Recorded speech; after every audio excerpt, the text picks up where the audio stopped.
Okay, it's time to commit. 2024 is the year for prioritizing yourself. Begin your new smile journey with Byte, and you could start seeing results in just 2 to 3 weeks.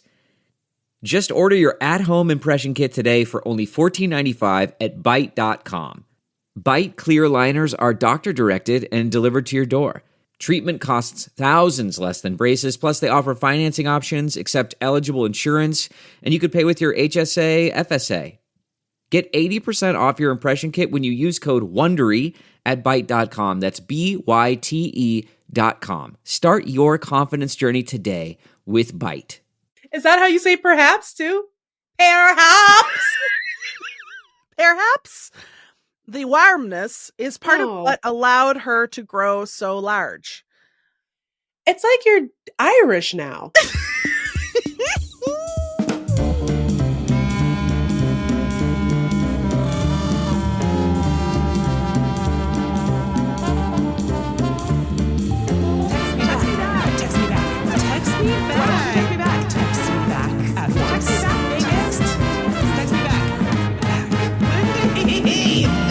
Welcome to Text Me Back, a parasocial journey into the digestive systems of two deranged elder millennials in a full-size school bus full of kids. What should we talking about today? Well, Meagan, today we're going to talk tidings because it's been a couple weeks. Like, we took a week off, and even before that, I feel like we took a little break from tidings because we were relying quite heavily upon tidings. Well, I mean, the great thing about tidings is we're naturally very funny, and whatever we decide to talk about is hilarious. And so it's very easy to be like, instead of coming up with like a theme or a concept or like a storyboard or having to do any research whatsoever for a segment, we would just be like, do you want to do tidings? Because that's just us talking shit. It's very easy. You know, here's a secret about me, Meagan. I would love if the show just tidings. Exclusively tidings. Right? I mean, for like 6 weeks in a row, it was. Because we were like, oh, should we have guests on? I don't know. Do they have to email somebody, try to set up a guest? Then we got really lucky because people started emailing us to be like, do you want to have Liz Winstead on your show? And I was like, yes. That was easy. So then we stopped doing tidings so that we could accommodate our high-profile VIP guest. Yeah. Mm-hmm. But now we're back down in the mud. Yeah, back down in the mucky muck. Someday we got to talk to Nisha D on this show. We do. Well, someday we do. So we're going to talk about we're going to do our tidings finally. Big stuff to catch up on, and at long last, snake parentheses of the week. So get excited. We've missed a couple weeks. No snake of the week. 27 to 51 weeks of. Oh, we've got a couple of snakes of the week for you now. Yes, we do today. But first, let's hit him with a tidings song because it's tidings.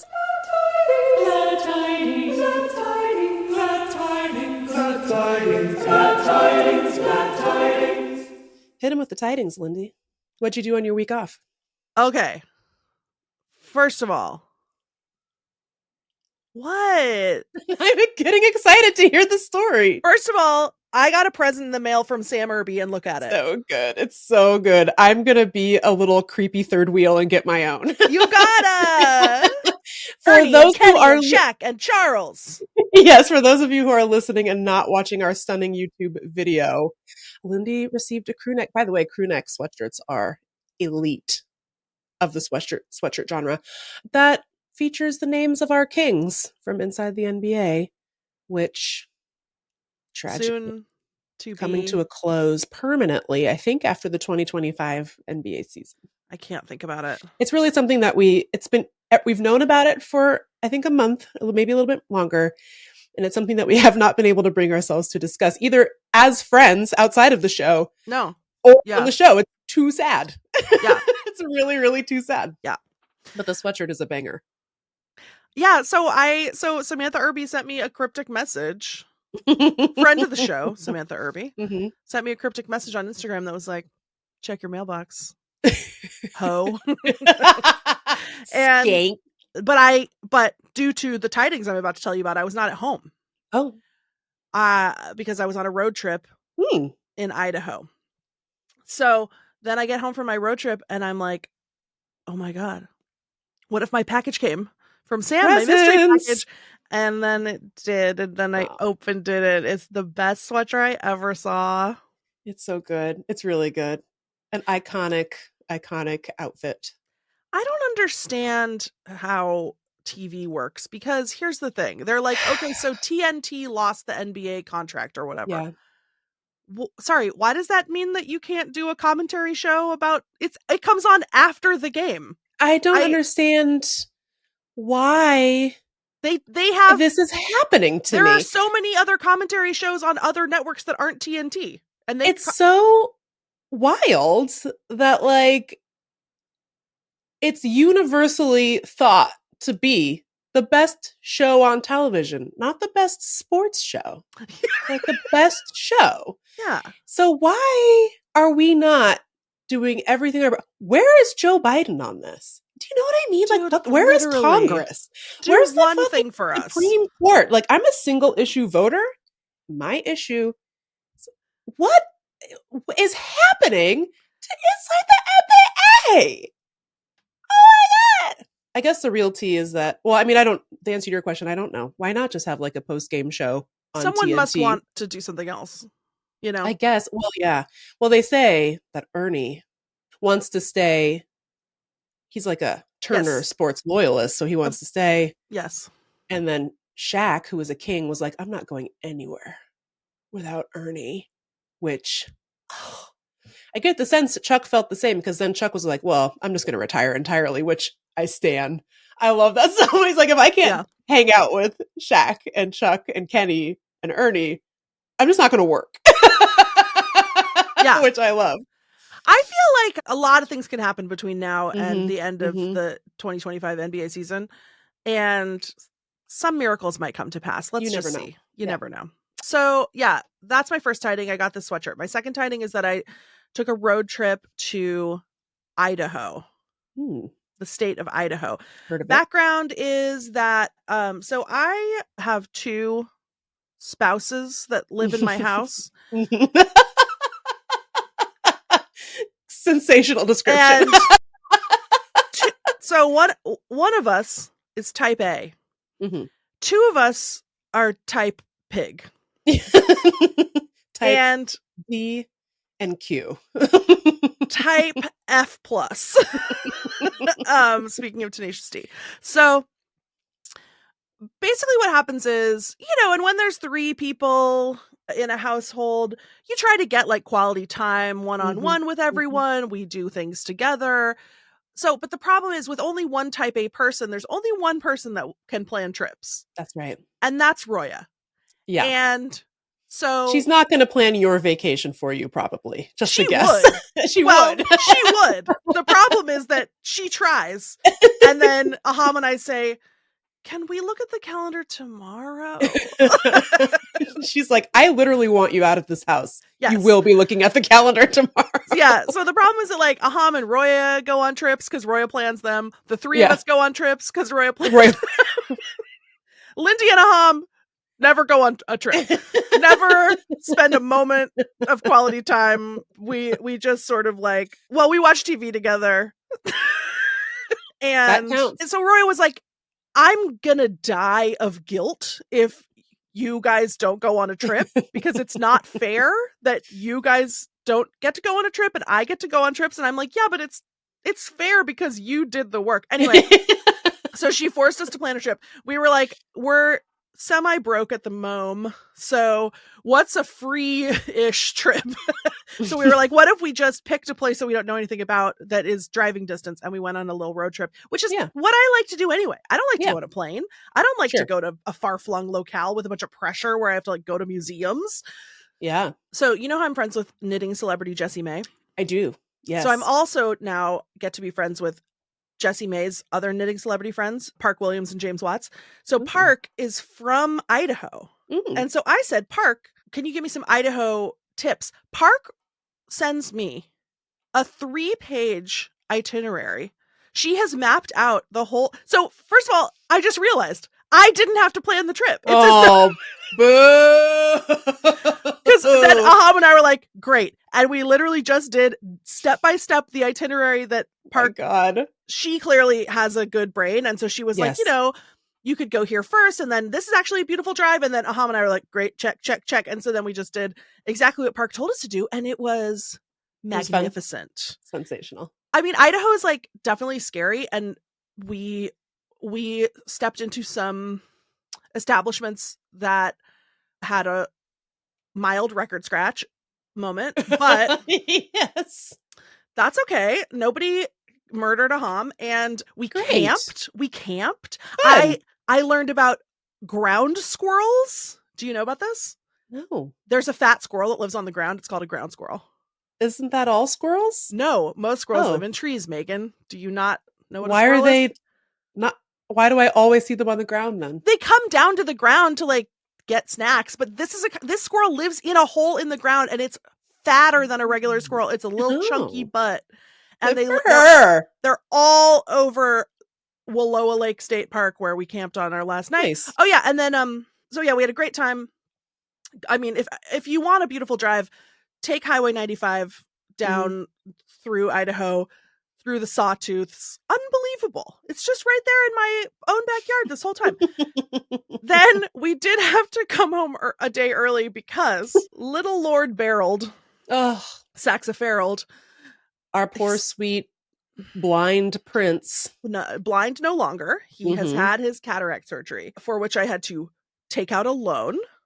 And cataract surgery in dogs apparently is very fragile. Like, basically, they were like, he cannot be released from his cone, or as they call it, the Elizabethan collar, or e-collar. Just call it a cone. Yeah. It's a cone. E-collar suggests something else entirely, by the way. I agree. So. Just call it a cone. Yeah. So they're like, he cannot be released from the cone for 4 to 5 weeks, literally at all. Like, you can't take it off to like give him a bath or a brush or whatever. He had to have like 7 eye drops a day throughout the day for the first 2 weeks. He's miserable and so like we ended up like, now he's just sedated all the time. So he's just 24/7 on trazodone, like, lucky. I know, right? Other than the burning, painful eyeball thing. Yeah. Because essentially if anything touches his eye, apparently the sutures will explode, and then we have to pay for the revision surgery, which is probably more expensive and doesn't even work. So he's not allowed to go. He's not allowed to play frisbee. He's not allowed to go swimming. He's not allowed to even really go for walks because punishment. If he strains against the harness, which he does, like that meme, then the pressure can pop the. So, oh my God, it's hell on earth. Dang. So Aham and I go away on our little road trip. Roya is heroically taking care of the sedated Barreled. And then Sunday night rolls around. Aham and I are supposed to come home Tuesday morning. Barry, at this point, is so frustrated and bored that his powerful mind pushes through the haze of the trazodone. And he's like, I gotta do an activity. I need enrichment, you motherfuckers. Yeah. So, Barry escapes into the yard where he's not supposed to be unsupervised. He locates a hole in the sort of wood lattice blocks entry under the deck. He crawls under the deck. He's still confused and on drugs. Yes. He gets totally disoriented. He crawls somehow all the way, and this is at like midnight, by the way, all the way to like the back corner of the deck, and the deck is large. He's under there. Barry. He cannot get out. The cone is caught on something. He's screaming and crying. Roya can't. She has no idea what to do. Aham and I, sleepy little babies, asleep. Y'all were talking about shoo. Surrounded by ground squirrels, we're slumbering, and Roya's calling us over and over and over. No answer. And then eventually she has to get a saw and she has to cut a hole in the deck. And then she could sort of like reach her arm through with like a big knife. She had to cut the cone off. Jesus. I know. So she had to cut Barry's cone off. Oh, Barry. He still couldn't figure out how to get out. So then she had to get the pool skimmer, because we have a hot tub. So she had to get the pool skimmer, put a little peanut butter on the end, because it's like the longest thing we own. The longest rod in the house. Ooh. And then Meagan. And then she said it. I said it on purpose. That was entrapment. And then she poked the peanut butter rod under the deck and like had to like lure him out. This whole thing took like over an hour. He's under there. God. She said he was just making the worst noise you've ever heard the whole time. He comes out, not traumatized at all. Immediately is just like, oh, where's my peanut butter? Hey, Mama. My coat is off. Literally. And so then, Roya's traumatized. And so then they go to sleep. And that I wake up at 2 a.m. I see all these messages. And I'm like, Jesus Christ. I don't know what to, I mean, I don't know. Like, oh, she called animal control and they were like, you don't have that. Like, we don't come there. No. Don't ever call this number again. And so then, anyway, so then the next morning, talked to Roya, and we were like, I was like, she was like, yeah, he won't stop rubbing his eye. I was like, no, he can't rub his eye, or we have to find 5,000 more dollars. So then she went to our closer, like his regular vet, which is only half an hour away instead of 2 hours, which is how far the animal eye clinic is. Excuse me, eye clinic for animals. Don't get it twisted. They're enemies. So then she went and got him a cone. We came home early. We drove all the way from Eastern Oregon back to the Olympic Peninsula on Sunday, which is like what, 7 hours or something. I mean, sorry, on Monday. It was 8. Ugh. I would say over 8. And then on Tuesday, luckily, he had his checkup with the eye clinic for animals. Ooh, good. Me. And so I took him. And we're all just terrified that they're going to be like, well, he blew all his sutures and now he ruined his eyeball. Good work. But he didn't. So yay! He does have some inflammatory fibrin in the outer capsule of the eye, which is some sort of... No need to explain. I think we all know what that is. Yep. Mm-hmm. But it's something to do with agitating his head a bunch, and then when your tissue is fucked up, it like creates it produces little proteins that are like little floaters. So she was like, yeah, hopefully that'll clear on its own. But he didn't fuck up his surgery. Oh my God! Thank God, he's got That's his so new... stressful. And poor Roya, dude. Roya, she's like, I'm trying to have a peaceful little homestay. She had her elegant little art friends here. Oh. They came on Sunday. They were having like a vegan dinner on the deck. Barry embarrassed you in front of the elites? The elites. Oh, you hate to hear it. I know. You hate to see it too. I know. So anyway, he couldn't see it because of the sutures, but you know. Yeah. Idiot. Yeah, now he's miserable again. He's so depressed. How much longer does he have to be in this purgatory? Minimum 2 more weeks. Oh. Yeah. Wow. I know. No. Well, interestingly, my tiding is about animals too. not Kevin though. My tiding is about livestock. J'excuse me? J'excuse you. J'excuse you. I actually think that this story gets me closer to having Donkey Fight Club than you'll ever be. Oh, that's so mean. I mean, I'm happy for you. No, it's not true. So this week has been crazy. We're recording this the last week of the Supreme Court term, and so this week has been very crazy and very busy for me personally. And I was like, neck deep in meetings and, writing mean tweets about Samuel Alito and what have you. And I get this text from my spouse, Adam, who's out walking Kevin and Marge, my 2 beautiful dogs, and my children who I gave birth to. And it's a video, and I look at the video and it just says, what the fuck? And then I played the video, and it was a video of Kevin and Marge barking at a rooster. And I'm so confused by this. I'm like looking at the video for context clues, like, where did this rooster come from? What is this? Like, where is my husband right now? Like, did he take the dogs back to Lancaster, Pennsylvania? Like, what is this? You were like, cockadoodle, who? Who? Yeah, so, but then I was like, no, wait, our apartment is in the background of this. What? And I was like, this is happening across the street from my house right now. So I just like hopped off the Zoom call. I was like, excuse me, I have to go. And so I just left. I left the call and I go outside and there's a fucking rooster. And it was huge.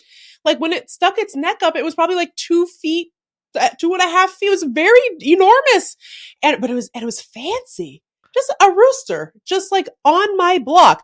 I'd like fancy lad? You know what you are? You're one of those little fancy lads, aren't you? Boy, you're cute. Gosh, what a sweet little outfit. Is it your little spring outfit? A fancy lad on my block. And I would like to reiterate, I live in Washington, D.C., in the city. Like I live in the middle of a city. It's not like I live in the suburbs of the D.C. area. I'm not a female woodsman. I'm a female citiesman. Okay? You're a female concretesman. Correct. Was it in someone's yard? No. It was just strutting elegantly up and down the sidewalk. It was like orange in the head. And it had these beautiful, like navy blue, turquoise green, like butt feathers. What? And it was just strutting about. And here's the crazy thing. Nobody gave a shit. Nobody who walked by cared about this at all. So Adam and I are outside just being like, are you guys seeing this? And everyone's like, mm-hmm. And I was like, what is wrong with you? It's what? Why are you acting like it's a common occurrence for the fanciest rooster you've ever seen to strut past you on your way to the bus? This is crazy. So we contacted animal control really quickly. My husband does work at an animal shelter, but he works at an animal shelter in Virginia. There's a jurisdictional issue. So are you serious? Yeah, you're not allowed to transport a rooster across county lines. Like the animal control officers from Virginia can't come into DC to confiscate the rooster. Yes, so we had but Meagan can pick up the rooster. I'll get to that. Okay. So we contacted DC's animal control, which is called the Humane Rescue Alliance, and we were like, "Hi, there's a fucking rooster in my neighborhood," and we like gave the address. And the guy, once again, the guy so blasé. He's like, "Yep, we've been tracking it." What? And then he like kind of like hung up. I was like, "You've been tracking it?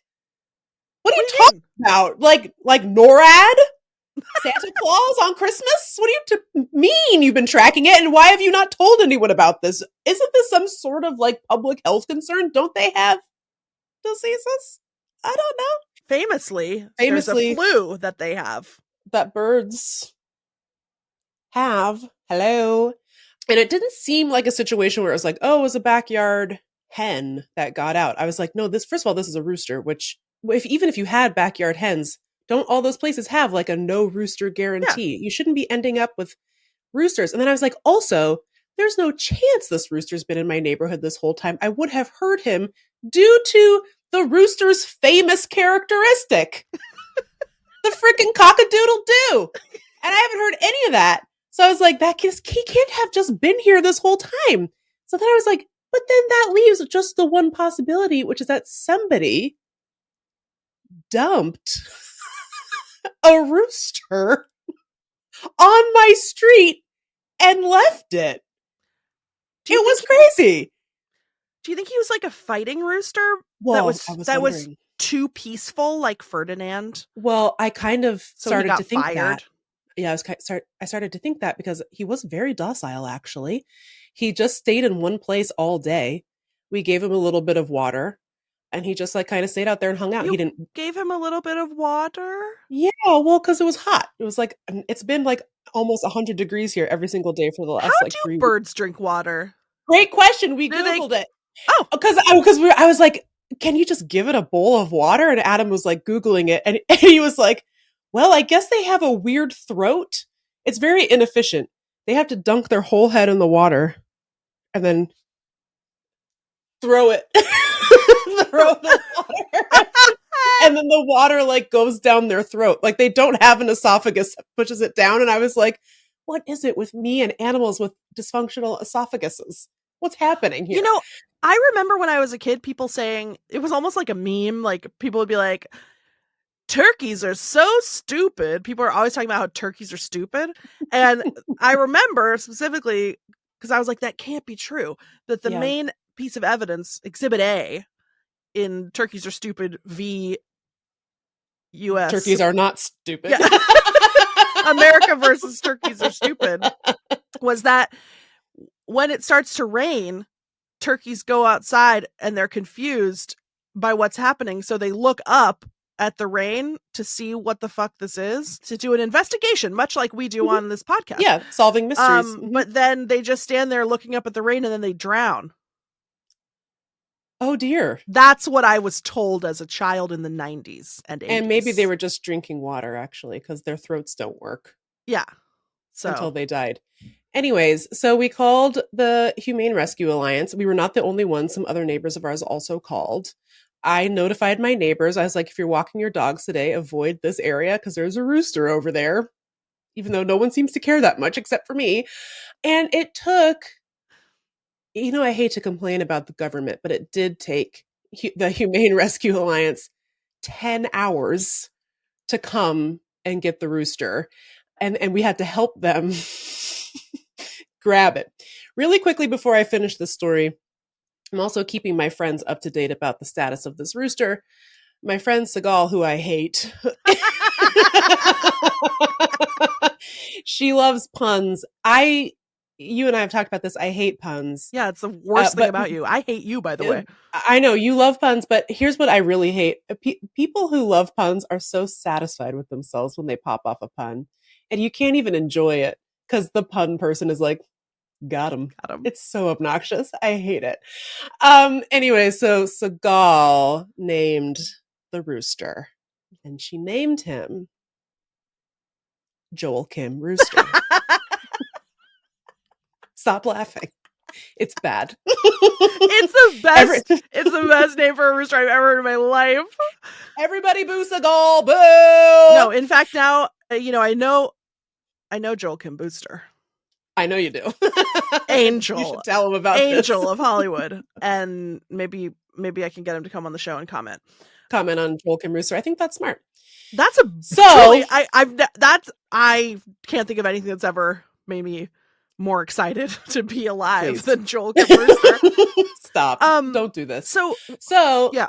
So we're sitting around for like 10 hours. Adam had actually gone into work and he was kind of scheming with his colleagues about like what exactly we should do if they don't come and like what's all going on. So he comes home and he's all, well, my coworkers say you can just grab it with a towel. And I was like, who can just grab it with a towel and do what with it? And he says, oh, we could just put it in the bathroom overnight. I was like, put it in the bathroom overnight? You have 2 bathrooms? I was like, what the fuck is wrong with you? And so then he starts pulling out like Kevin's little crate and he's like measuring it to see if we can maybe fit the rooster into the crate. I was like, oh my God. I was like, why am I in this? Why am I a part of this? I already did my deed. I put the water tray out there for Joel Kim Rooster and my neighbor gave him some almonds. Now, why am I being tasked with covering him with a towel and throwing him into a crate? This is psychotic. So I was like trying to figure out my own escape plan so that I wouldn't have to be involved. Meanwhile, Adam had been talking to our neighbor across the street, Angela. And Angela was like, I'm so upset. Somebody has to do something about this. And then she exchanged numbers with Adam so she could keep him posted if animal control showed up. And Angela texted to be like, they're here. Oh, thank God. So, sorry. Also, just really quick. Earlier, I had been checking on him over the course of the 10 hours just to make sure he's doing okay. My neighborhood is a little bit weird and I just like didn't want anyone messing with him. Well, but again, also truly food prices are astronomical. Astronomical. You don't want him to turn into coq au vin. Coq au vin. Fun fact about this type of chicken, because we Googled this as well. He was a Cochin chicken, which apparently have like are like the least meaty types of chicken. So it would have been not a a succulent lost boy. cause to have assassinated Joel Kim Rooster for his meat. Anyway, so I go over and I check on him, and one of my other neighbors, not Angela, is out there as well. And she's like, "Oh, are you coming to check on the rooster?" And I was like, "Yeah, I'm just making sure he's still there and he's like doing okay. I'm still just waiting for animal control." And she's like, "He's lovely. He's just sitting there under his tree, enjoying this beautiful day." And I said, "Yeah, it seems like he is. Thanks for sharing that." She's like, "I gave him some almonds and he's been very kind to me. He's very friendly." And I was like, "Okay." And then I started to get sad. I was like, I don't want him to leave. Yeah. I want him to stay. Yeah. So anyway, fast forward where I'm trying to get away from my psychotic chicken capturing husband. Angela texts and is like, "Animal control's here." So we go out and there's animal control. She literally has a giant net like that you used to have in Looney Tunes. And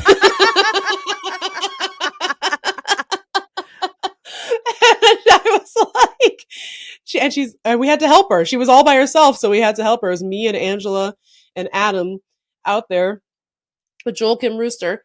I had the animal control officer's big sheet, so I was trying to be helpful. I was trying to like shepherd Joel into the cat carrier, and so Adam was on one side. He was like protecting the end zone from Joel. Animal control was on the other side, and I was on the third side with the sheet. And she just walked right up to him and clonked one time on Joel Kim Rooster's head with the net. Mm-hmm. And she got him, and I threw the sheet on him. I had to run and get her cat carrier for her, and then she just put him in the cat carrier, and off he went. I don't have an update for you about what happened to him, but I think he is going to live a wonderful life on a farm somewhere outside of the District of Columbia. But Joel Kim Rooster, if you're listening to this, cock-a-doodle hang do in there, King, and cock-a-doodle do to you. You should get an award from animal control. Don't you think? I feel like I'm always out here rescuing some animal from distress. It's insane. Yeah. It's madness. We have a video of the animal control officer capturing Joel, which we will post on our Instagram. And if you're watching this on YouTube, here it is. And that was my tiding. That's what I did on my week off. I caught a rooster and made friends with two of my neighbors. I can't believe that happened to you. I can't believe you passed up the opportunity to have a bathtub full of Joel. Oh my God. You probably didn't even, Heinous. I bet you didn't even pet him. Did you pet him? No, why would I pet him? Because he's a cute animal. I figured it was like, they say turtles are covered in salmonella. I figured it was the same thing with chickens. Is it not? I don't know. We eat them. Yeah, after you clean it and cook it to the proper internal temperature, I think people pet chickens a lot. I'm not doing that. Oh, I forgot the craziest thing, which is that then the next day, less than 24 hours later, Adam texts me from the shelter where he works, and somebody else had surrendered a cochin chicken. So somebody is just dumping these chickens all over the DMV, although that one was a hen, so it was a different guy. That's Joel's wife. Yeah, it's Joel's wife. And I was like, what's happening? Okay, that is actually a mystery. I know, it's a mystery that we need to solve. They have to be united.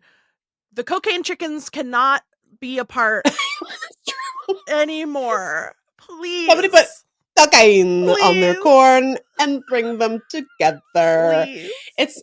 So I feel like it is this podcast's solemn duty to solve the mystery of the cocaine chickens and figure out how to bring Joel and do a good one. I'm not a pun person. Jennifer Aniston? Or do you like Henny McCarthy? Let's go with Jennifer Aniston. How about Joel Kim Rooster and Bowen Yang? Since there you go. They're in a movie there together. You go. Say that. Friends. We're going to it is this podcast's solemn vow to bring together Joel Kim Rooster and Bowen Yang. You can change it back to Jennifer Aniston. As long as they don't spend eternal matrimony. As long as As long as they don't spend one more night apart. It's too sad. And who's watching the cocaine? It's going to get stolen. I know, exactly. That's what they were bred for. And now there's just cocaine everywhere. Cocaine.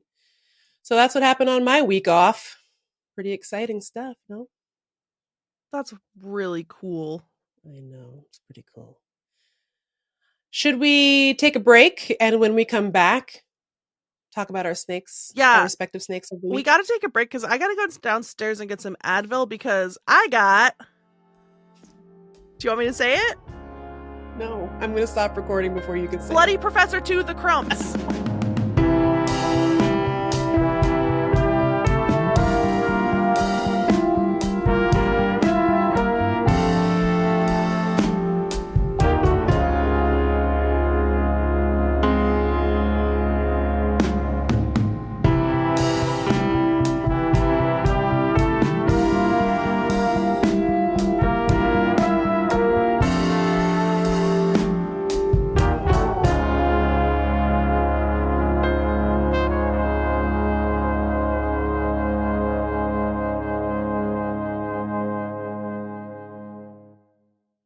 We did it.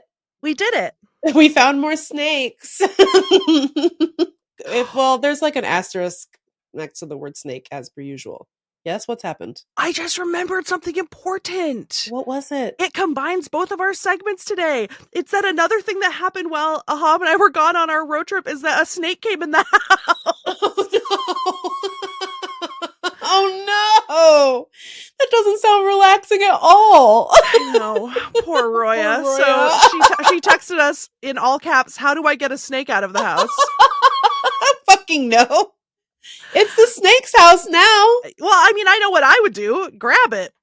Oh, Jesus. Be its friend. They but are not poisonous, according to you. No, they're not poisonous. They're just a little garter snake. But so apparently it came in the house and then it went under the garbage can in the kitchen. Oh, God. And she didn't know what to do. And so then she scooched the garbage can over to the door and then lifted it up. And then the snake went outside. That's smart. I was really proud of her. Yeah. Yeah, that's awesome. Anyway. But that's not your snake of the week. That's not my snake of the week, but I just remembered it. I mean, it's like snake of the week emeritus. Yeah. Snake of the week is a segment that we rarely do, even though there are many weeks in a year. And that's okay, because not every week is deserving of a cool snake. But we have brought for you all, quote unquote, snakes of the week, and we're going to share them. I would play a cool jingle, but we don't have a snake of the week jingle. Hello. Something to think about. Hello, listeners. I know some of you guys have some musical chops. Hello. Lindy, who's your snake of the week? Okay, Meagan. I got served an incredible Instagram reel. The famous news source. Mm-hmm. Yeah. It grabbed me by the P word, just like Donald Trump. Oh, no. But in a fun way. It moved on me like a bitch. Oh, Jesus Christ. Why did he say that? Why did he say that? It was crazy. And then he became the president of all of the states. You know? That's crazy. If you're an Instagram reel and you open with the line, "Move over, Titanoboa," you can do anything. They'll let you do it. I'll let you do it. You can do anything. That's Lindy bait. That's Lindy bait. Move over, Titanoboa. New biggest snake ever just dropped. Her name is Vasuki indicus. Oh. And she's the longest snake that ever lived. Oh. So is she currently living, or they found like her ancient, gone. extremely long bones? They found her ancient, extremely long bones. Gotcha. She gone. She's 47 million years old. Oh. But they found 27. She looks great. She looks great. She looks great. They found 27 of her vertebrae in a lignite mine in India, which I've never heard of. No. What's lignite? Oh, probably is like secretly the most important mineral on Earth. Yeah. You know? Totally. It's probably it's a mineral that makes snakes grow really big when they eat it. So they found her bones in the lignite mine in Gujarat state of India, and they extrapolated from that this queen was between 10.9 and 15.2 meters. Wow. And if it hits that 15.2, Sayonara Titanoboa, the previously longest extinct snake, which lived 60 million years ago in present-day Colombia. Do we know she was only 13 meters long? Do we know how Indicus Party Girl measures up against Freakaconda? Yes. So Freakaconda was 26 feet long. So let me do my little boop boop calculations. So Freakaconda was only 7.9248 meters. So we're talking twice as long. Wow. As Freakaconda. Whoa. Yeah. Damn. I would love to get Professor Dr. Freakvonk's take on this enormous prehistoric reptile. You know, I bet we could get Professor Dr. Freakvonk on this show. What else is he doing besides swimming with enormous snakes in the Amazon River wearing a dress shirt? What if we had him on the show and we played him the song? Hit it! One time with the freak bump. Hit him 2 times with the freak bump. Freak bump. Ooh, Dr. Bump. Freak bump. We are the freak. Dr. Bump. Funk, funk. Ooh, wiggly skin. Stay on the ones. Always keep it funky. We are the freak. Okay, I can't do this anymore. I did the bump.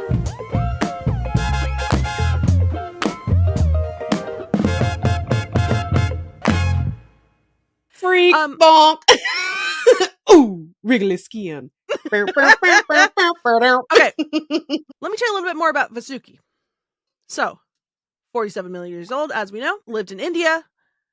Likely a slow-moving predator. This is from nature.com. Likely a slow-moving predator that wrapped its body around the prey to squeeze it to death. Sad. That's what I do with people I love. To death. It evolved in the warm Indian subcontinent. Side note, do you think it's weird that I say warm, like arm with a W, instead of warm, like war with an M? I've never noticed. Well, people make fun of me all the time, Meagan. And it's to the point where I say it again.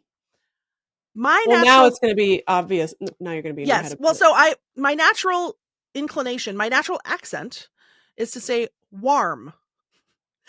But now I've trained myself to say warm because that's what people like. I don't think I've ever clocked you saying warm. Well, I guess I don't say it anymore because I got bullied. Okay, I'm taking it back. For what it's worth, it is a weird way to say it. And I've never heard anyone say warm. But you should do whatever makes you feel happiest. Who decided that war with an M is more legit and logical than arm with a W? Warm makes so much more sense to me. Anyway. Okay. If you have an opinion, if anyone else in the whole world says warm, even my mother doesn't say warm, please weigh in the comments. Okay. Yes. So anyway, she lived in the warm Indian subcontinent and spread to Africa via Europe around 56 to 34 million years ago. She flourished in forested swamps, as do I. And the largest of her vertebrae is 11 centimeters wide. Wow. And I don't have any context for that, but I'm going to assume that's big. Yeah, I bet it's bigger than ours. Oh, here's a bummer though. So you might think to yourself, oh, they lived in a warm time. Perhaps. Is that how you say perhaps too? Perhaps. Perhaps The warmness is part of Oh. what allowed her to grow so large. It's like you're Irish now. Oh, Oh my God. so okay. So perhaps you're saying maybe this is the one single perk of climate change is that it's going to cause the snakes to grow again Yes. to be Enormous. Yeah. 20 meters long. Yeah, that's my dream, of course. Yeah, definitely. Hold on, let me do a math. Let me do one more math. What is 15.2 meters in feet? Hold on. It's so many. You're not going to believe how many it is. It's so many.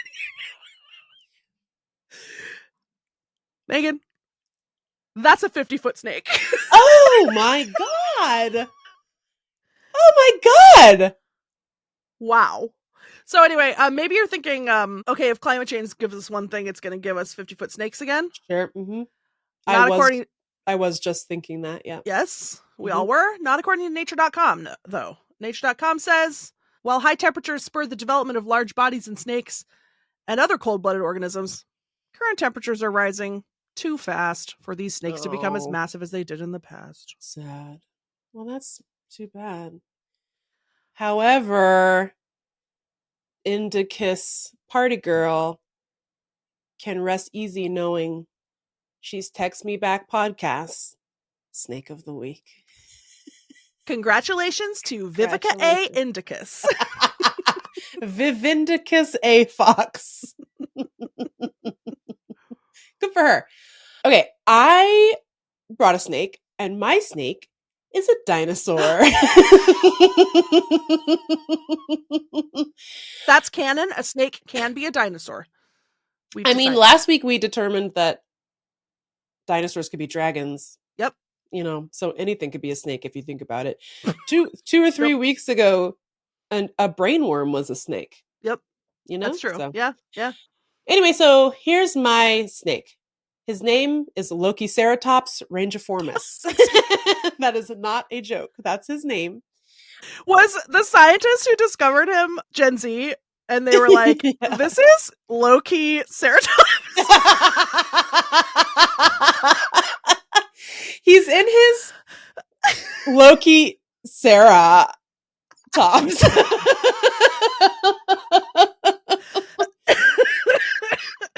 He's in his era tops. Listen, I'm obsessed with this dinosaur, and here's why. The headline about this dinosaur is, this newly discovered horned dinosaur is the, quote, largest and most ornate of its kind ever found. And I was like, I'm the largest and most ornate of my kind ever found. I'm obsessed. So right Wow. away I was obsessed. I love that his name is Lokiceratops. At first I got pumped because I was like, oh, maybe he was really tricky. I don't know how you would discover that from a fossil. But I was like, maybe his fossils indicated that he was a little trickster or something. It was the Lokiceratops fossil, and then right next to his fossil was a little whoopee cushion fossil. Yeah. And that's how they knew he was a little prankster. But that's not why they call him Lokiceratops. They call him that because Loki, I guess, has a caribou horn head in myth, which Loki I'm sure guy? you know. Loki the god. That you're as a Norwegian, you know all about. One time, my sister asked my mom if our relatives in Norway believe in Thor. And my mom said, that's like asking a Greek person if they believe in Zeus. Is that bad? Is that? I know. And I was like, it'd be Should we not a lot cooler if they did. It'd be a whole lot cooler if you Beep, did. boop, boop. Greece? Hello? Hello, Acropolis. Wait, where's the Acropolis? What is that? The Acropolis? It's a temple. It's not secretly in Rome or something. No. The it's Acropolis is a what is the word I want? Ruins. Yeah, but what's it called when there's a campus? It's like a citadel. It's like a temple campus in Athens on top of a big hill. It's embarrassing. I didn't know that, and I don't want to talk about it. I don't want to be vulnerable. You shouldn't be ashamed, because you know what this means. Yes. Meagan. What?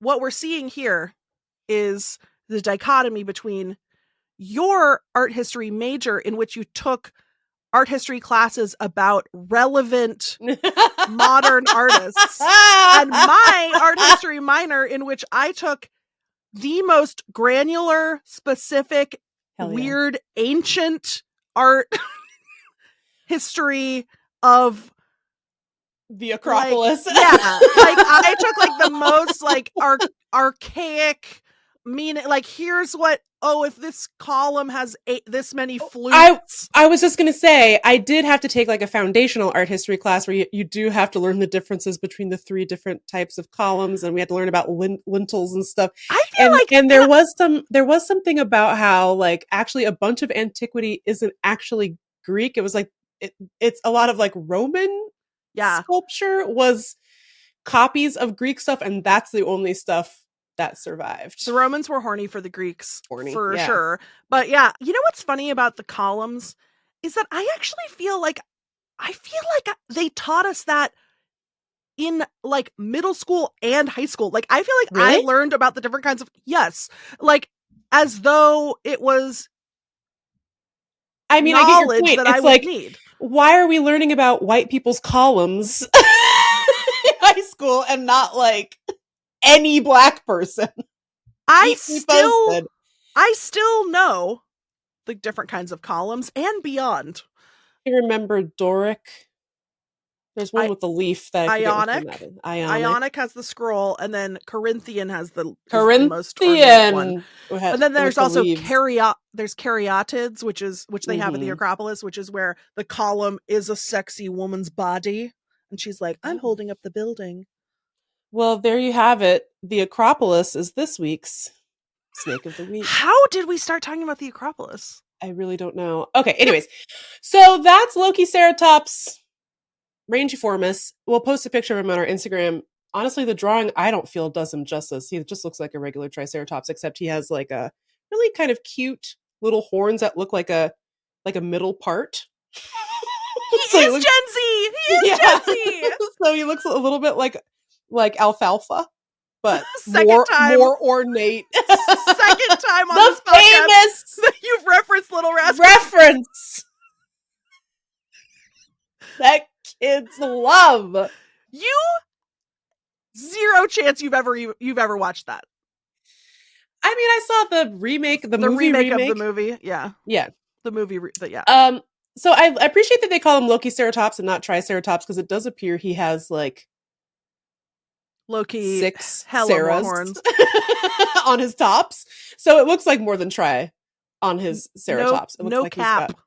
He's got Ceratops. Where does he live? Where is he from? He was from Montana. Montana? Yes, he's American.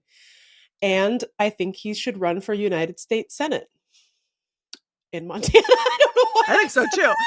I think so too. Look, I don't want to stereotype. Yeah. But he's ornate. Mm-hmm. Gay. He's gay. Well, it is Pride Month. It's Pride Month. We've released a new ornate dinosaur. I want him to be gay, and then I do want him to run for Congress in Montana, and I want him to change everything. I know. And we can remake Brokeback Mountain with a happy ending. The study about so first of all, Lokiceratops was discovered in 2019, so I don't know why we're just now discovering this ornate gay dinosaur. I think that's offensive. It's Pride Month, guys. We should be celebrating him, okay? Not shaming him. Shame month comes later in Who's the year. shaming him? Not me, I hope. No, the researchers, because they waited 5 years to tell us about him. Oh, yeah. So anyway, so that's Lokiceratops. He was really fancy. They kept him in the closet. They kept him in the closet for 78 million years. They kept him there. I love him. I bet he was so beautiful. That's Lokiceratops rangiformis. And he's Text Me Back's Snake of the Week.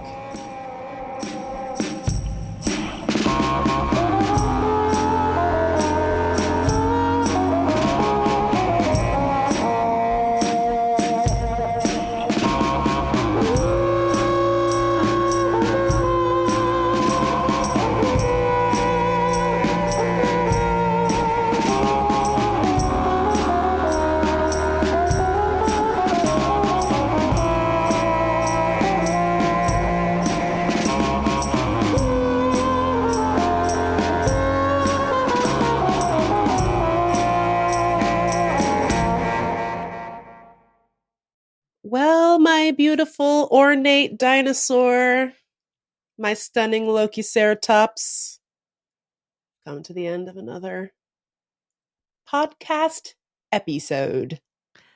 We done it again. Well, Meagan, we done it again. Well, Meagan, we done it again. We done it again. You know what would be fun is if somebody could make us a remix of all the times we went, well. It's like that actress from Bridgerton who was joking about how the Real Housewives always put out songs that are like, shiz, elegance, more shiz. And then somebody turned that into a song and she's donating the proceeds to the Trevor Project or something. Cute. Somebody should do that, but with, well. Well. That's the whole song. More shoes. Well. More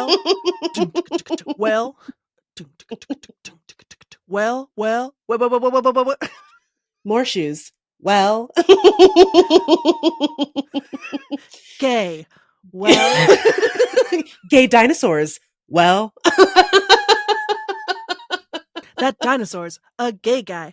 Well, it's Pride Month. Gay dinosaur. Snake of the week. Oh, wait, I turned it back into freak funk. Uh-oh. He was in the closet for 78 million years. Well. Do we have any announcements? I don't think so. Tattoo contest is closed. Stop sending us your tutus. If you send me any bespoke artwork, I'm going to set it on fire. Don't you dare. I got a tutu when I was in Idaho. I saw it. So cute. Yeah, because Aham and I have been meaning to get a matching tutu for many years and just couldn't get it together. So we just did it. And the tricky thing about Idaho is that Did Park set up the tattoo appointment? No, also? we found it on our own. But we had to just go find a place that took walk-ins. Yeah. And like the tricky thing about Idaho is that how do you know if you're going to a Nazi tattoo shop? You don't. You surely don't. But they were really nice, and I think it was all fine. But the guy that did our tattoo, I asked him, he wasn't like super chatty. He didn't like want to be our friend, but he was nice. But I tried to get, I got to do my charm offensive. Like I got to get people to like me. And so I was just trying so hard to get Brian to like me. And so I was like, so you guys do mostly walk-ins. Like, do you get like some crazy stuff? Like, is it always something different, or is it just like everyone wants the same stuff every day? And he was like, everyone wants the same stuff every day. Flower, bird, flower, knife, dagger, bird, panther, whatever, heart, flower. And you're like, we're doing bird. Sorry, we're doing bird. But I was like, what's the weirdest? Okay, you must have gotten a few weird ones. Like, what's the weirdest one you ever got? What's the weirdest, tattoo or ask you ever got? And he said that one time, and I was like, my hopes were low. My expectations were low. I did not think that he was going to come back with anything good. And boy, did Brian knock my socks off with this anecdote. He goes, yeah, well, one time a guy came in. He's like, probably the weirdest one was this guy came in. He was going to get his first tattoo. He didn't have any other tattoos. And he told me that what he wanted for his first tattoo was a portrait of the guy that gave him his first tattoo. So then I tattooed a portrait of myself on this random guy. I was like, Brian! That's amazing! And then he's like, and then I gave it a bird body just to keep it. So, all of which is to say the tattoo contest is closed. Yes, it is closed. Unless someone wants to suggest portrait of Brian. We would accept. But you have to figure out what Brian looks like. That's part of the fun. Yep. Phase 2 is we're going to go through all of the tattoo ideas that we got. We're going to cull them down, and then we're going to put it to a vote. That's phase 3, the vote. And you can only vote if you're a Patreon subscriber, which brings me to my next announcement. Subscribe to our Patreon, please. Please. It's patreon.com/textmebackpod. Do you know this podcast makes $0? Are you aware of that? Do you know that I just drew my first ever paycheck from this podcast, and it was only because I have to pay my accountant so that I can get my passport back from the government? Were you aware of that? Were the Text Me Back lights aware of that? I have to do politics. Okay. You think I want to be standing outside of the Supreme Court yelling? Well, I kind of do. But it's 95 degrees here. You think I want that? No, ma'am. So help us out. We want to do this podcast forever, and we would love to do it as our job because we love making it and we love hearing from you because you're all really cute. Yes. And the less consulting Meagan has to do, the more I can convince her to create bonus content for the Patreon. That's correct. Because as it is right now, I say, Meagan, do you want to do a Text Me Back After Dark? And Meagan says, well, the Supreme Court has kicked me in my nuts. And so, unfortunately, I have to go to the farm and live with Joel Kim Rooster. I have to go to the farm mentally and live with Joel Kim Rooster, an Amish horse lawnmower, and Kevin's brother Ken. That's where I have to go inside. Yeah. You know what I mean? So I like all I'm saying, and this is not a threat. I'm just saying that the more the more Patreon subscribers we get, the more fun Patreon content we will have the time and bandwidth to create. Because we have tons of ideas. We just haven't been able to do them. Or we can ask our producers to help us make more stuff. Like all of that Patreon money really goes back into the show. It does not really go back into buying Porsches and BMWs for Meagan and Lindy, or even a donkey, if we're being honest. We don't even have donkey money. Okay. Even a miniature donkey. Not even one of the tiny ones. No. Okay. And by the way, they say that you can't just get one donkey, otherwise they get bored and lonely. You have to get two. You think we have enough money for 2 freaking donkeys? No. Help us out. Jeez Louise.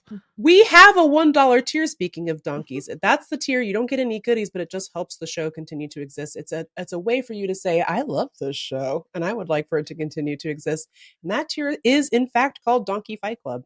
And that every single dollar we get is set aside to buy Lindy 2 donkeys. That's what it's earmarked for. Don't get the wrong idea. The donkeys aren't going to fight each other. The donkeys are there to fight wild animals that try to encroach upon my land. Yes. Thank you for clarifying. Steal my son. Thank you for clarifying for all of our new listeners. Another really helpful thing you can do is tell literally everyone you know about our podcast and make them listen to it, especially your husbands. Yep. The demographics of our listenership are skewed. Mm-hmm. But the content isn't girly stuff. Yeah. It's unisex. Gentle people. Yeah. No, I mean, we don't really care if it's husbands or whoever. I mean, it would be funny to get more husbands listening to the show. But mostly we just want people to listen to it and enjoy. So tell your friends, rate it, and leave comments. We haven't gotten a new accolade in forever. Well, how am I supposed to get my food? How am I supposed to live with no accolades in this environment? People, hello. Dang. 911. Animal control. Animal control. A baby donkey with no snacks. So yeah, that helps us a lot. Patreon.com/textmebackpod. Tell all your friends, rank and review and like and subscribe. Yeah. And please. Smash. And if any of you are friends with anyone famous, let them know. Because I know, if I know one thing about famous people, it's that they love plugging minor podcasts, mid-sized, made by 2 broke idiots they've never heard of. If any of you are Jennifer Aniston, yeah, will you post about this on your Instagram, please? Thank you. Or Jennifer Aniston. Or Bowen Yang. If any of you are Joel Kim Rooster, can you imagine, bitch? First of all, can you imagine the following immediate skyrocket elevator, Willy Wonka and the Great Glass Elevator to super fame, that the Instagram account for Joel Kim Rooster and Bowen Yang united in love would engender. Yeah. Patreon.com/Joel Kim Rooster Bowen Yang. Dude, if we could get one shout out from that account. I know. Set for life. We would never ask you for money again. Meagan, I live in a rural yes municipality. Yeah. Or it's not a municipality. What's a municipality, Meagan? It's like an unincorporated county. I live in an unincorporated community. Mm-hmm. Maybe I should drive to Washington, D.C.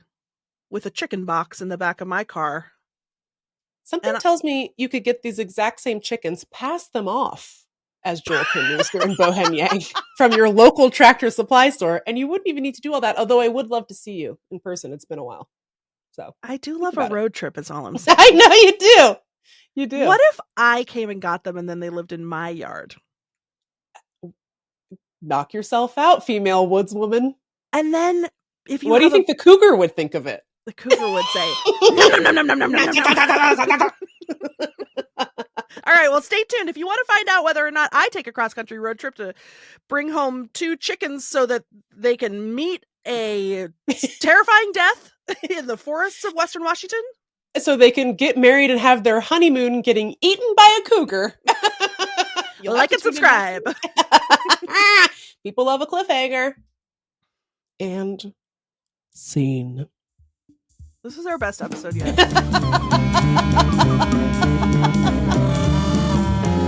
Thank you so much for listening to Text Me Back. If you like the show, please tell your best friend about us. Be sure to rate and review us. It helps people find the show. And most importantly, please support our Patreon so we can keep making this. It's patreon.com/textmebackpod. Text Me Back is a production of Meagan and Lindy, proud members of the BFF Network. Our senior producer is Meagan Hatcher-Mays.